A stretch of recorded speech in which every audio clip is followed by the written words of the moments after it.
Chapter 2. The Timeline. Miss Holt did not believe in interviewing suspects in a group, since a group was a stage, and a stage encouraged performance.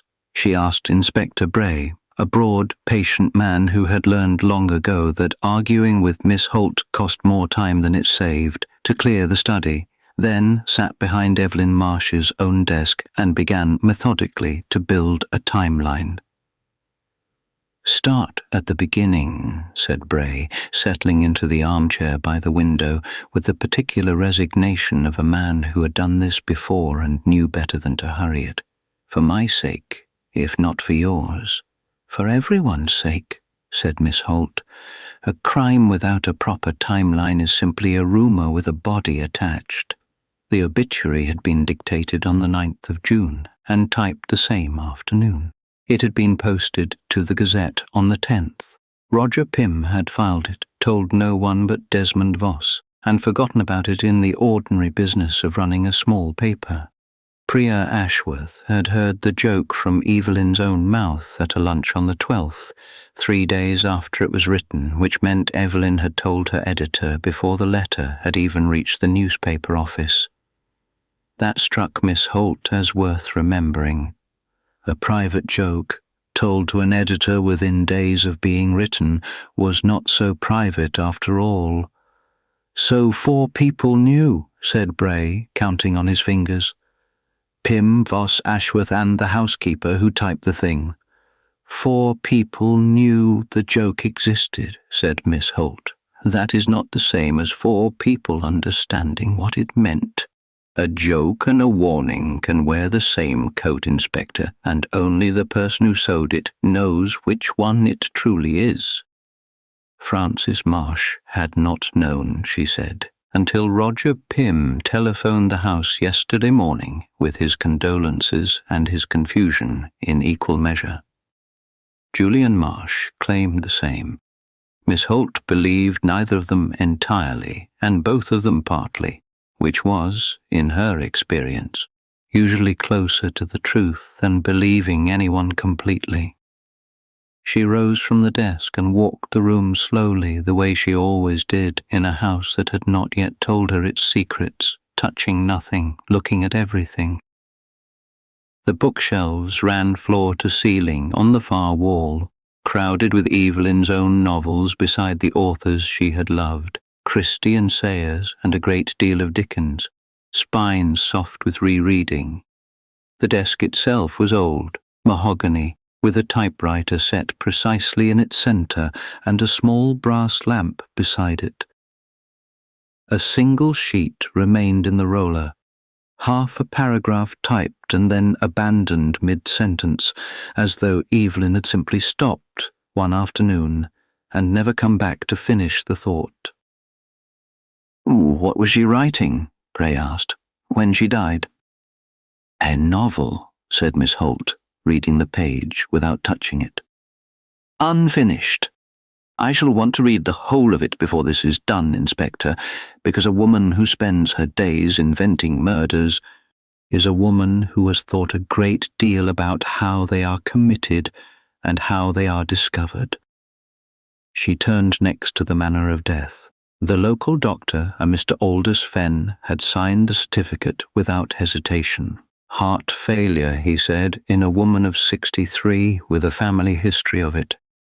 Nothing suspicious to a country doctor with 4 other patients waiting and no reason to look twice. Miss Holt sent Bray to fetch him that same afternoon, and Fenn arrived at Larch Row looking like a man who resented being asked to justify a diagnosis he had made in good faith. "I have signed a great many death certificates in this town, Miss Holt," he said, standing rather stiffly by the study door, as though reluctant to come further in. "Mrs. Marsh had a weak heart. I treated it myself for 2 years. Her mother died the same way, and her mother's mother before that. There is nothing remarkable in an old heart finally stopping." "Was there anything unusual about her condition in recent months?" Miss Holt asked, "beyond the ordinary progress of the illness?" Fenn hesitated, and Miss Holt, who noticed hesitations the way other people noticed weather, waited him out. "She complained once or twice of dizziness," he admitted. "Some confusion in the evenings that cleared by morning. I put it down to her age and her tablets both. The dose can do that in some patients. I did not think it worth adjusting." "And who dispensed the tablets?" "I wrote the prescription. The chemist in the high street filled it." "After that," Fenn said, with a small shrug that was meant to close the subject, "it was a household matter, not a medical one." "But you looked twice," said Bray, once Fenn had gone, watching Miss Holt read the certificate for the third time. "I always look twice," she said. "It is remarkable how often the second look finds something the first one missed out of politeness. A country doctor with a full waiting room and an old patient with a known weak heart has every reason in the world to sign quickly and move on to the next name on his list. That is not carelessness, Inspector. It is simply the ordinary arithmetic of a busy man's day, and it is precisely the sort of arithmetic a patient person can use against him." She asked for the teacup. It had already been washed, of course, since Mrs. Coombs kept a tidy kitchen and had not been told in those first confused hours that a teacup might matter. Miss Holt did not scold her for it.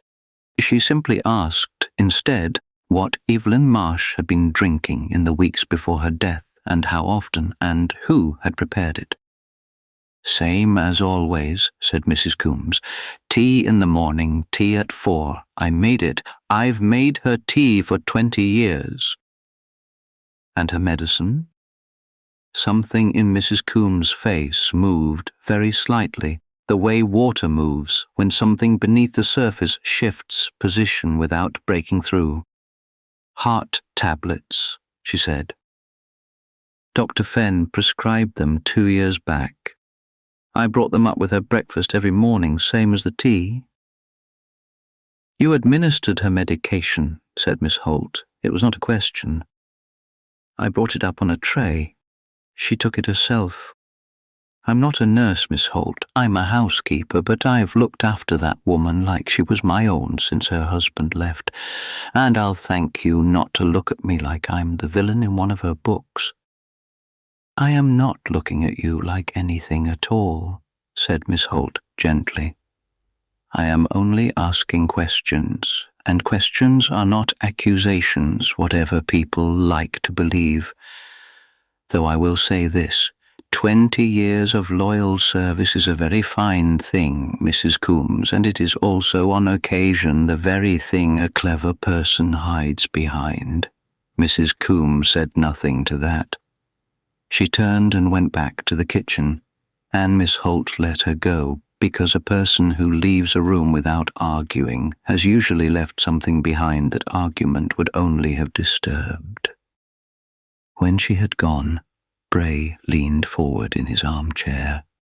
"You think it's her?" "I think," said Miss Holt, "that it is far too early to think anything at all, and I would rather have 4 suspects and no certainty than 1 suspect and a false one. What I do know, Inspector, is this. A woman with a family history of heart failure who begins, in her last months, to suffer dizziness and evening confusion that clears by morning, is either simply growing old in the ordinary way, or she is being made to grow old rather faster than nature intended. And the only way to tell the difference is to find out exactly what was in that tea, and exactly what was in those tablets, and whether the 2 women in this house who prepared them both told me the truth just now." "2 women?"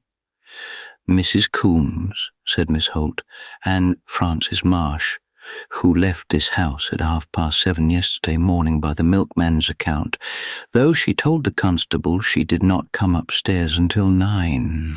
I did not raise it with her directly. Not yet. A lie noticed too early is a lie corrected too easily, Inspector, and I would very much rather see what she does with it before I ask her to explain herself.